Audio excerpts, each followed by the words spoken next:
তোমার কাছে যার যা প্রাপ্য আছে তা পরিশোধ করে দাও। প্রাপকের প্রাপ্য পরিশোধ করার নাম ইনসাফ।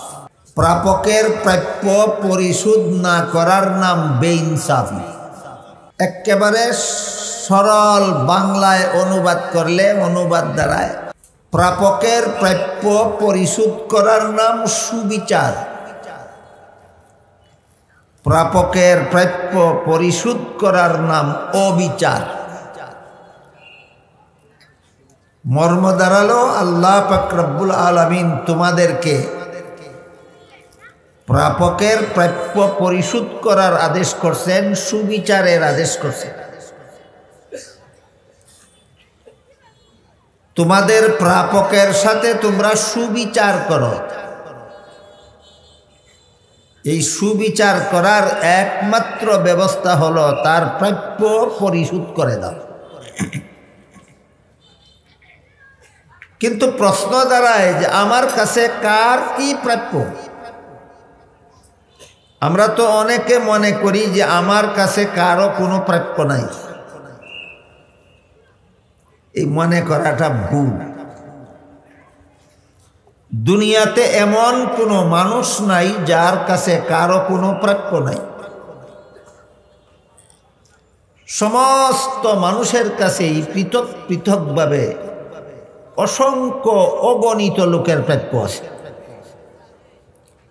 এদের সকলের প্রাপ্য জেনে শুনে পরিশোধ করার নাম ইনসাফ, এদের সাথে সুবিচার। আল্লাহ এমন সুবিচারের আদেশ করছেন তোমাদের।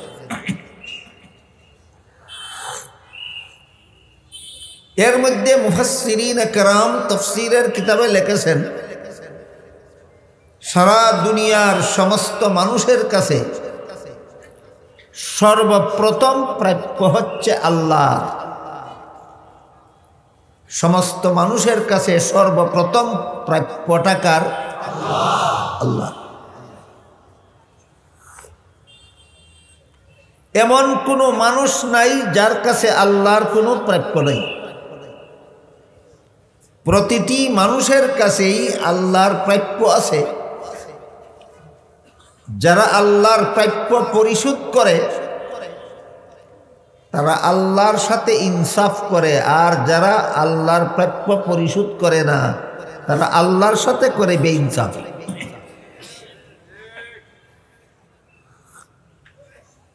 এবার প্রশ্ন জাগে, তাহলে আমাদের কাছে আল্লাহর কি প্রাপ্য আছে? এই প্রশ্নের সঠিক সুস্পষ্ট জবাব, পরিষ্কার জবাব একটি হাদিসে উল্লেখ পাওয়া যায়, যাতে রাসূল করিম সাল্লাল্লাহু আলাইহি ওয়াসাল্লাম একজন সাহাবীকে জিজ্ঞেস করেছিলেন,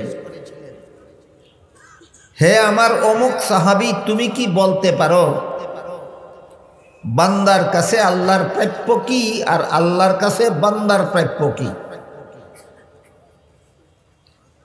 সাহাবী বলেন, ওগো আল্লাহর রাসূল, আমার জানা নাই, আমি বলতে পারি না। আপনি আমাকে বলে দিন বান্দার কাছে আল্লাহর কি প্রাপ্য আর আল্লাহর কাছে বান্দার কি প্রাপ্য। তখন রাসূল বলেন, বান্দার কাছে আল্লাহর প্রাপ্য হলো বান্দা আল্লাহকে লা শরীক বিশ্বাস করার পর একমাত্র আল্লাহর ইবাদত করবে। এই ইবাদতটাই বান্দার কাছে আল্লাহর প্রাপ্য। বান্দার কাছে আল্লাহর প্রাপ্য হলো ইবাদত, এবং ইবাদতটা করতে হবে আল্লাহর সাথে শরীকদার সাব্যস্ত করার পর, না লা শরীক জানার পর। পরিষ্কারভাবে রাসূল বলে দিয়েছেন, আল্লাহকে লা শরীক জানার পর বান্দা যথারীতি আল্লাহর ইবাদত করবে। এই ইবাদতটাই বান্দার কাছে আল্লাহর প্রাপ্য। এরপরে রাসূল বলেন, যেভাবে বান্দার কাছে আল্লাহর প্রাপ্য আছে সেটা হলো ইবাদত, তেমনি ভাবে আল্লাহর কাছেও বান্দার একটা প্রাপ্য আছে, সেটা হলো জান্নাত। বান্দার কাছে আল্লাহর প্রাপ্য ইবাদত আর আল্লাহর কাছে বান্দার প্রাপ্য জান্নাত। তারপরে রাসূল বলেন, যেই বান্দা আল্লাহর প্রাপ্য পরিশোধ করে দেবে, আল্লাহও তার প্রাপ্য পরিশোধ করে দেবে। অর্থাৎ যেই বান্দা আল্লাহর ইবাদত করবে, আল্লাহ তাকে জান্নাত দান করে দেবে।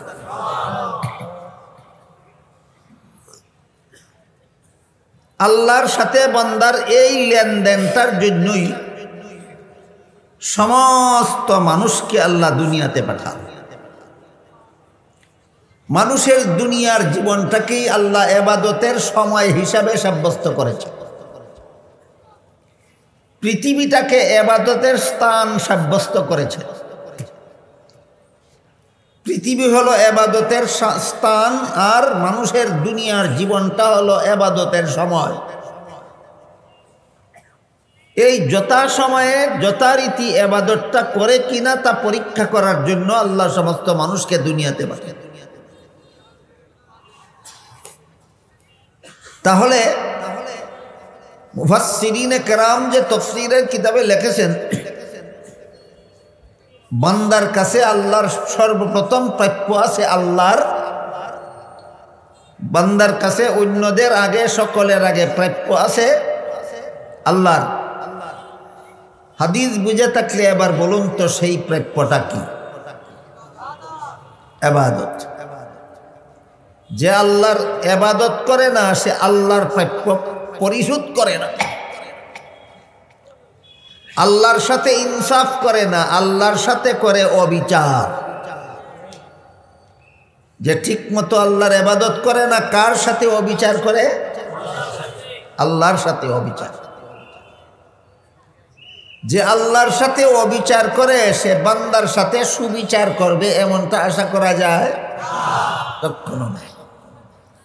আল্লাহর সাথেই অবিচার করে, বান্দার সাথে আর সুবিচার কত করবে? এরপরে আল্লাহর প্রাপ্য পরিশোধ করার পাশাপাশি পবিত্র কোরআনে আল্লাহ যার প্রাপ্য পরিশোধ করার কথা বলেছেন, সেটা হলো, আল্লাহ বলেন, وَقَضَى رَبُّكَ أَلَّا تَعْبُدُوا إِلَّا إِيَّاهُ وَبِالْوَالِدَيْنِ إِحْسَانًا। এর অর্থ হলো, আল্লাহ তোমার জন্য ফরজ করে দিয়েছেন, তুমি আল্লাহর ইবাদত করবে, এটা এর দ্বারা আল্লাহর প্রাপ্য পরিশোধ হবে। আর আল্লাহর প্রাপ্য পরিশোধ করার সাথে সাথেই বান্দাদের মধ্যে সর্বপ্রথম সন্তানের পক্ষ থেকে পিতামাতার প্রাপ্য পরিশোধ করবে। সর্বপ্রথম হলো আল্লাহর প্রাপ্য, আর তারপরে হলো বান্দাদের প্রাপ্য। এবার বলুন, বান্দাদের মধ্যে সর্বপ্রথম প্রাপ্যটা কার? বান্দাদের মধ্যে সর্বপ্রথম প্রাপ্য হলো পিতামাতা। আয়াতের ব্যাখ্যায় মুফাসসিরিন কেরাম তাফসীরের কিতাবে লিখেছেন, আল্লাহর প্রাপ্যের পাশাপাশি পিতামাতার প্রাপ্যের বিবরণ কেন আল্লাহ কোরআনে দিলেন? তার কারণ হলো, আল্লাহ বান্দাকে যত আদেশ নিষেধ করেন, একটাও নিজের স্বার্থে নয়, একমাত্র বান্দার স্বার্থে। আশা করি এই কথাটা আপনাদেরকে ব্যাখ্যা করে বুঝাতে হবে। আল্লাহ আমাদের নামাজের আদেশ করেছেন, এতে আল্লাহর কি পরিমাণ স্বার্থ আছে? কোনো স্বার্থ নেই। আল্লাহ আমাদের রোজা রাখার আদেশ করেছেন, এতে আল্লাহর বিন্দু মাত্র স্বার্থ নাই। স্বার্থকার আমাদের নিজেদের। হাদিস শরীফে রাসূল করিম সাল্লাল্লাহু আলাইহি ওয়াসাল্লাম বলেছেন, আস-সালাতু মিফতাহুল জান্নাহ, নামাজ হলো বেহেশতের চাবি। তুমি যথারীতি নামাজ আদায় করবে, এর বিনিময়ে তুমি জান্নাতের চাবি পাবে। বুঝে থাকতে বলুন তো, আল্লাহ কোন স্বার্থে আমাদের নামাজের আদেশ করলেন? কোন স্বার্থে? আমরা যেন জান্নাতের চাবি সংগ্রহ করতে পারি, আমাদের স্বার্থে আল্লাহ আমাদের নামাজের আদেশ করেছেন। হাদিস শরীফে রাসূল বলেন আস-সাওমু জুন্নাতুল লিন-নাস, রোজা হলো জাহান্নাম থেকে বাঁচার হাতিয়ার। তাহলে আল্লাহ আমাদের রোজার আদেশ করেছেন আল্লাহর স্বার্থে না আমাদেরকে জাহান্নাম থেকে বাঁচাবার জন্য? আপাতত দুটি উদাহরণ বুঝে থাকলে বলুন, আল্লাহ বান্দাদের যত আদেশ নিষেধ করেন নিজের স্বার্থে না বান্দার স্বার্থে? আল্লাহর যাবতীয় আদেশ নিষেধের বেলায় আল্লাহ সম্পূর্ণ স্বার্থহীন, সম্পূর্ণ স্বার্থহীন। আল্লাহর পরে বান্দাদের মধ্যে সবচেয়ে বড় স্বার্থহীন হলো সন্তানের বেলায় পিতামাতা। পিতামাতা সন্তানকে যত আদেশ নিষেধ করে একটাও নিজের স্বার্থে নয়, বান্দার সুখ, সন্তানের সুখ শান্তির জন্য। পিতামাতা সন্তানকে লালন পালন করে ভবিষ্যতে লালিত পালিত হওয়ার মতো সম্পদ সংগ্রহ করে। পিতামাতা সন্তানকে লেখাপড়া শিক্ষা দেয়, পিতামাতা সন্তানকে আদব কায়দা শিক্ষা দেয়, পিতামাতা সন্তানকে মানুষ রূপে গড়ে তোলে। বলুন কার স্বার্থে? সন্তানের স্বার্থে। যেভাবে আল্লাহ বান্দাকে স্বার্থহীনভাবে যাবতীয় আদেশ নিষেধ করে থাকেন, ঠিক তেমনিভাবে পিতামাতা সন্তানকে স্বার্থহীনভাবে আদেশ নিষেধ করে থাকে। এই জন্য স্বার্থহীনতার বেলায় আল্লাহর পরেই পিতামাতার স্থান। এজন্য আল্লাহ কোরআনে বলেছেন ওয়াকাদা রাব্বুকা আল্লা তা'বুদু ইল্লা ইয়্যাহ ওয়া বিল ওয়ালিদাইনি ইহসান। আল্লাহ তোমার উপর ফরজ করে দিয়েছেন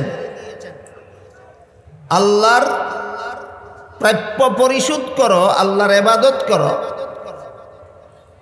আর বান্দাদের মধ্যে সর্বপ্রথম পিতামাতার প্রাপ্য পরিশোধ করো। এবার বুঝে থাকলে বলুন তো, বান্দাদের মধ্যে সর্বপ্রথম প্রাপ্যটা কার? পিতামাতা। আবার সন্তানের কাছে যেভাবে পিতামাতার প্রাপ্য আছে, পিতামাতার কাছেও সন্তানের প্রাপ্য আছে। ওই হাদিসে শুনেছেন যেভাবে বান্দাদের কাছে আল্লাহর প্রাপ্য আছে, আল্লাহর কাছেও বান্দার প্রাপ্য আছে। দেখি আরেকটি কথা শুনতে শুনতে প্রথম কথাটি ভুলে গেলেন কিনা বলুন তো? বান্দাদের কাছে আল্লাহর প্রাপ্যটা কি, আর আল্লাহর কাছে বান্দাদের প্রাপ্যটা কি? তারপরে রাসূল বলে দিয়েছিলেন যেই বান্দা আল্লাহর প্রাপ্য পরিশোধ করে দেবে আল্লাহও সেই বান্দার প্রাপ্য পরিশোধ করে দেবে। যেভাবে বান্দার কাছে আল্লাহর প্রাপ্য আছে, আল্লাহর কাছেও বান্দার প্রাপ্য আছে, ঠিক তেমনি ভাবে মা বাবার সন্তানের কাছেও মা বাবার প্রাপ্য আছে, আবার পিতামাতার কাছেও সন্তানের প্রাপ্য আছে। বুঝে থাকলে বলুন প্রাপ্য একতরফা না উভয় পক্ষে? প্রাপ্য উভয় পক্ষে। মা বাবার কাছে সন্তানের কি প্রাপ্য আর সন্তানের কাছে পিতামাতার কি প্রাপ্য তার বিস্তারিত আলোচনা করার মতো সময় সুযোগ এখানে আমার হাতে নাই। যেহেতু আমার আপনাদের সামনে তুলে ধরার ইচ্ছা কয়েকটা প্রাপ্যের কথা, কাজেই বিস্তারিত নয়, শুধু সংক্ষেপে একটু আবার দিচ্ছি। প্রতিটি সন্তানের তার পিতামাতার কাছে যত প্রাপ্য আছে এর মধ্যে সবচেয়ে বড় প্রাপ্যটা হলো পিতামাতার কাছে সন্তানের যত প্রাপ্য আছে এর মধ্যে সবচেয়ে বড় প্রাপ্যটা হলো আল্লাহ বলেন কু আনফুসাকুম ওয়া আহলিকুম নারা, সন্তানকে জাহান্নাম থেকে বাঁচাও। আল্লাহ পিতামাতাকে নির্দেশ দিয়ে বলেছেন তোমার সন্তানকে জাহান্নাম থেকে বাঁচাও। সমস্ত পিতামাতার কাছে সন্তানাদির যত প্রাপ্য আছে এর মধ্যে সবচেয়ে বড় প্রাপ্য হলো সন্তানকে জাহান্নাম থেকে বাঁচাতে হবে। সবচেয়ে বড় প্রাপ্যটা কি? জাহান্নাম থেকে বাঁচাও। প্রশ্ন জাগতে পারে যে জাহান্নাম থেকে বাঁচাবার মালিক তো আল্লাহ। আল্লাহ যদি কাউকে জাহান্নাম থেকে না বাঁচান তাহলে আমি বাঁচাবো কেমন করে? এই প্রশ্নের ভাষাটা সত্য, কিন্তু মতলব খারাপ। প্রশ্নের কথা সত্য, মতলব খারাপ। কথা সত্য কেমন? আল্লাহ কি শুধু জাহান্নাম থেকে বাঁচাবার মালিক, না আল্লাহ সব কিছুর মালিক? আল্লাহ তো সব কিছুর মালিক। তাহলে আল্লাহ আমার খেতে ফসল দেওয়ার মালিক, আমি কেন চাষাবাদ করতে যাব? আল্লাহ আমাকে রোগ মুক্তি দেওয়ার মালিক, আমি কেন ঔষধ ব্যবহার করতে যাব? আল্লাহ আমাকে সন্তান দেওয়ার মালিক, আমি কেন বিয়ে করতে যাব? এসব প্রশ্নের যেই জবাব, আল্লাহ আমার সন্তানকে জাহান্নাম থেকে বাঁচাবার মালিক, আমি কেমন করে বাঁচাবো, ওই প্রশ্নেরও সেই জবাব। বুঝে থাকলে বলুন তো, আল্লাহ যেহেতু আমার খেতে ফসল দেওয়ার মালিক, তাই খেতে আমার কিছু করার নাই। আল্লাহ যদিও আমাকে রোগ মুক্তি দেওয়ার মালিক, আমার কিছু করার নাই। আল্লাহ আমাকে সন্তান দেওয়ার মালিক বলে বিয়ে করার দায়িত্বটা কার? আল্লাহরই না আমার? ঠিক তেমনি বলে আল্লাহ আমার সন্তানকে জাহান্নাম থেকে বাঁচাবার মালিক, কিন্তু সন্তানকে হালাল পথে জীবনযাপন শিক্ষা দেওয়ার দায়িত্বটা আমার। সন্তানকে হালাল পথে জীবনযাপনের শিক্ষা দেওয়ার দায়িত্বটা আমার। কাজেই সন্তানকে জাহান্নাম থেকে বাঁচাও মানে হালাল পথে জীবনযাপন শিক্ষা দাও।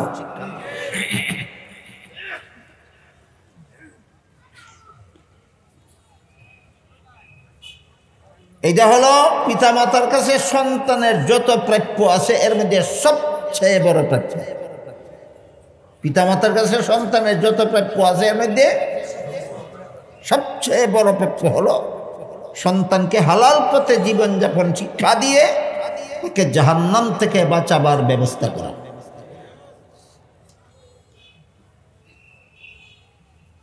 এজন্যই হাদিস শরীফে রাসূল করিম সাল্লাল্লাহু আলাইহি ওয়াসাল্লাম বলেছেন, তলাবুল ইলমি ফরিদাতুন আলা কুল্লি মুসলিম। ইসলামের প্রাথমিক শিক্ষা অর্জন করা সমস্ত মুসলমান নারী পুরুষের জন্য ফরজ।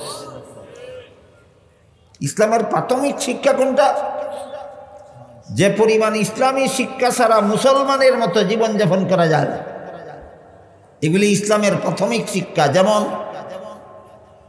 সহি শুদ্ধ কলেমা শিক্ষা করা, সহি শুদ্ধ উযু গোসল শিক্ষা করা, সহি শুদ্ধ পাকনাপাক শিক্ষা করা, সহি শুদ্ধভাবে নামাজ বন্দেগী শিক্ষা করা, এগুলি ইসলামের প্রাথমিক শিক্ষা। এইগুলি না শিখলে কোনো ব্যক্তি মুসলমানের মতো জীবনযাপন করতে পারবে না। মনোযোগ দিয়া শিখলে বেশির থেকে বেশি 1 বৎসরের ভিতরেই এই সবগুলি শিক্ষা করা যায়। তাহলে এবার আমার কথা বুঝে থাকলে বলুন, ইসলামের প্রাথমিক শিক্ষা কতদিনের সিলেবাস? মাত্র 1 বছরের সিলেবাস। উযু শিখতে 6 মাস লাগে না? 1 মিনিটে উযু শিখা যায়। উযুর 4 ফরজ: মুখ ধোয়া, হাত ধোয়া, মাথা মাসা করা, পাও ধোয়া। মুখ ধোয়ার সীমানা চুলের গোড়ার থেকে থুতনির নিচ পর্যন্ত, 1 কানের লতি থেকে আর 1 কানের লতি পর্যন্ত। হাত ধোয়ার সীমানা দুই হাতের কনুইয়ের উপর পর্যন্ত। মাথা মাসার সীমানা 4 ভাগের 1 ভাগ। পা ধোয়ার সীমানা 2 পায়ের গিটের উপর পর্যন্ত। কত ঘন্টা লাগলো উযুর 4 ফরজ শিখতে? 1 মিনিটে শিখা যায়। 7 কারণে উযু ভাঙ্গে 7 মিনিটে শিখা যায়। দৈনিক 5 বেলার নামাজ ফরজ, 5 বেলার সময় সীমা 5 মিনিটে শিখা যায়। নামাজের 13 ফরজ 13 মিনিটে শিখা যায়। নামাজের 19টা ওয়াজিব 19 মিনিটে শিখা যায়। নামাজের 28টা সুন্নত 28 মিনিটে শিখা যায়। 15 কারণে নামাজ ভেঙ্গে যায় 15 মিনিটে শিখা যায়। এবার আমার কথা বুঝে থাকলে বলুন, উযু গোসল নামাজ রোজা কত বৎসরের সিলেবাস? মাত্র 1 বৎসর মনোযোগ দিয়ে পড়লে ইসলামের প্রাথমিক শিক্ষা, যেটা রাসূল বলেছেন সমস্ত মুসলমানদের জন্য ফরজ, মাত্র 1 বৎসর লেখাপড়া করলেই এই ফরজ আদায় হয়ে যায়। এত সত্ত্বেও, আল্লাহর পক্ষ থেকে এত সহজ ব্যবস্থা দেওয়া সত্ত্বেও আমাদের বর্তমান সমাজের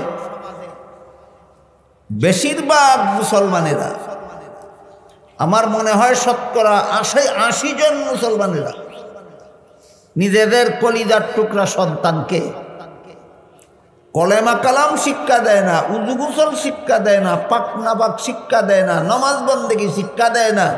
এগুলি শিক্ষা না দিয়েই প্রাইমারি স্কুলে পাঠিয়ে দেয়। এগুলি শিক্ষা দিয়া জাহান্নাম থেকে বাঁচানো কার উপর ফরজ ছিল? পিতামাতা। আমার কথা বুঝে থাকলে বলুন, যেসব পিতামাতা সন্তানকে ইসলামের প্রাথমিক শিক্ষা দিল না, এসব পিতামাতা কি নিজেদের সন্তানকে জাহান্নাম থেকে বাঁচালো? সন্তানের প্রাপ্য পরিশোধ হইল? প্রাপ্য পরিশোধ। এই জন্য বর্তমান যুগের পিতামাতারা যেভাবে সন্তানের প্রাপ্য পরিশোধ করে না, সন্তান বয়স্ক হয়ে পিতামাতার প্রাপ্য পরিশোধ করে না। এই শিক্ষা হাদিস থেকে পাওয়া যায়। হযরত উমর ফারুক রাদিয়াল্লাহু তাআলা আনহুর কাছে এক ব্যক্তি গিয়া তার ছেলের বিরুদ্ধে বিচার দায়ের করল। কি বিচার? বলল, হযরত উমর খলিফাতুল মুসলিমিন, আমার ছেলে আমার অবাধ্য, আমার কথা মানে না, আপনার কাছে বিচার চাই। খলিফা উমর ছেলের পিতাকে জিজ্ঞেস করলেন, তোমার ছেলের কি নাম রেখেছিলে? বলুন তো, মুসলমানের সন্তানের নাম রাখে কত বৎসর বয়সে? 7ম দিনে, জন্মের 7ম দিন। যেদিন জন্ম হয় এর 7 দিন পরে ছেলে মেয়ের নাম রাখা সুন্নত। উমর জিজ্ঞেস করেন, তোমার ছেলের কি নাম রেখেছিলে? পিতা জবাব দিল, আমার ছেলের নাম রেখেছিলাম জুউল। আরবি লোকটা জুউল নাম রেখেছিল, আর ইংলিশম্যানরা জুয়েল নাম রাখে। আর যে সমস্ত মুসলমানেরা ইংরেজি উন্মাদ, ইংরেজি শিক্ষা ভালো, ইংরেজি শিক্ষার জন্য পাগল হওয়া ভালো নয়। ইংরেজি শিক্ষা ভালো, ইংরেজি শিক্ষার জন্য পাগল হওয়া ভালো নয়। ইংরেজি শিক্ষার জন্য পাগল কেমন? আল্লাহর রাসূল বলেছেন, আমার মুসলমান উম্মতেরা, তোমাদের সন্তানদেরকে সুন্দর অর্থবোধক নাম রাখো, যে নামটা শুনলেই বোঝা যায় এটা মুসলমানের সন্তান। এরপরেও আমাদের সমাজের অনেক মুসলমান নিজেদের সন্তানের নাম রাখে বেবি। বেবি কোন ভাষা? কোন ভাষা? বেবি শব্দটা কোন ভাষা এটাও বুঝেন এমন কেউ নাই এখানে। বেবি ইংরেজি ভাষা, অর্থ কি? শিশু। তোমার সন্তানকে যে বেবি নাম রাখে এর অর্থ শিশু। সারা জীবন বেবি থাকবে? নামটা খাটলো না বেকাফা? এতটুকু কাণ্ডজ্ঞান নাই কেন তোমার মাথায়? এমন একটা নাম রাখলে যেই নামটা 20 বছর পরে আনফিট, 20 বছর পরে আনফিট, 30 বছর পরে আনফিট। এছাড়া বেবি কি এমন একটা শব্দ যেটা শুনলেই বোঝা যায় এটা মুসলমানের বাচ্চা। ইহুদির বাচ্চা বেবি নয়, খ্রিস্টানের বাচ্চা বেবি নয়, বেঈমানের বাচ্চা কি বেবি নয়? তাহলে মুসলমানের বাচ্চার নাম বেবি রাখলা কেন? এই জন্য হযরত উমর ওই লোকটাকে বললেন, এই বেটা, তোর সন্তানের প্রাপ্য ছিল তোর কাছে একটা সুন্দর নাম রাখবে, যে নামটা শুনলেই বোঝা যায় এটা মুসলমানের বাচ্চা। তুই সপ্তম দিনে তোর ছেলের প্রাপ্য পরিশোধ করছস না, তোর কাছে তার পাওনা ছিল একটা সুন্দর নাম রাখবে, দিছস না পাওনা। এই জন্য এই ছেলে বড় হয়ে আজকে তোর পাওনা পরিশোধ করে না, তোর হুকুম মানে না। ঘটনা বুঝে থাকলে এবার বলুন, সন্তান এবং পিতামাতা একতরফা পাওনা না পাওনা উভয় পক্ষে আছে। সন্তানের অনেকগুলি প্রাপ্য আছে পিতামাতার কাছে, পিতামাতারও অনেকগুলি প্রাপ্য আছে সন্তানের কাছে। সন্তানের যতগুলি প্রাপ্য আছে পিতামাতার কাছে, এর মধ্যে একটা ছোট্ট পাওনা হইল সুন্দর নাম রাখা, যেমন বেবি, যেমন জুয়েল, যেমন নান্টু, ফল্টু। আমি বলি ফল্টু যদি একটার নাম রাখতে পারো, আর একটার নাম তো সল্টুও রাখতে পারো। এগুলি কোনো মুসলমানের কাজ নাকি? সন্তানের প্রাপ্য পরিশোধ হয়? ছোট্ট একটা প্রাপ্য হলো সুন্দর নাম রাখা। আর সবচেয়ে বড় প্রাপ্য কি এবার বলুন? পিতামাতার কাছে সন্তানের সবচেয়ে বড় প্রাপ্য হলো, আল্লাহ বলেন তোমার সন্তানকে জাহান্নাম থেকে বাঁচাও।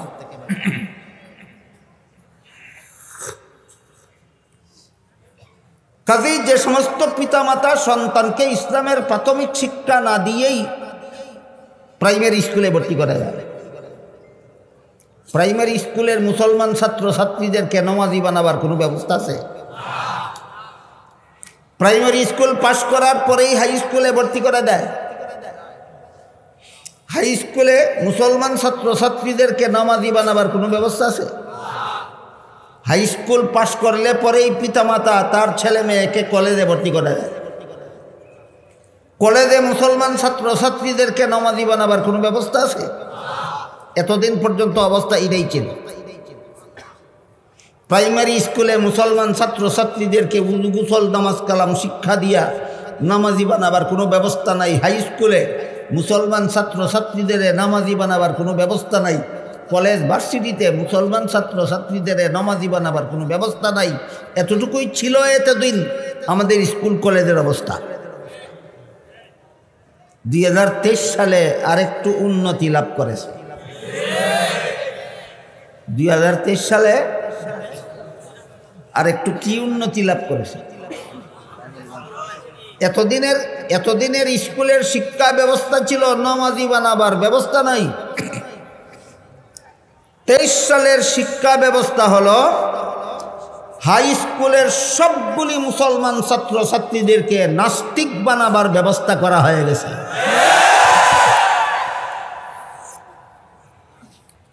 এতদিন যা ছিল আর বর্তমানে যা হয়েছে কিছু ব্যবধান। এতদিন কি ছিল? নামাজি বানাবার ব্যবস্থা নাই, এতদিন তাই ছিল। যারা সমাজের অবস্থাটা দেখেন, শুনেন, বুঝেন, যারা আমার কথা বুঝতে পারছেন তারা একটু দয়া করে বলুন, এতদিন আমাদের সমাজের স্কুলের অবস্থা কি ছিল?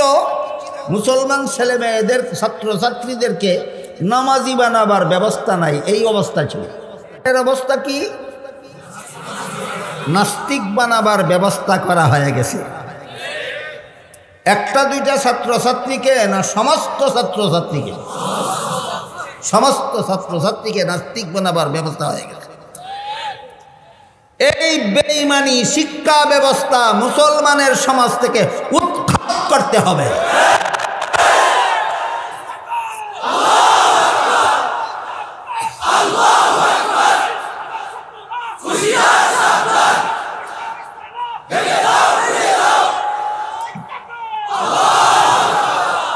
কিছু জ্ঞান পাপী তাকে চাপাবাজ,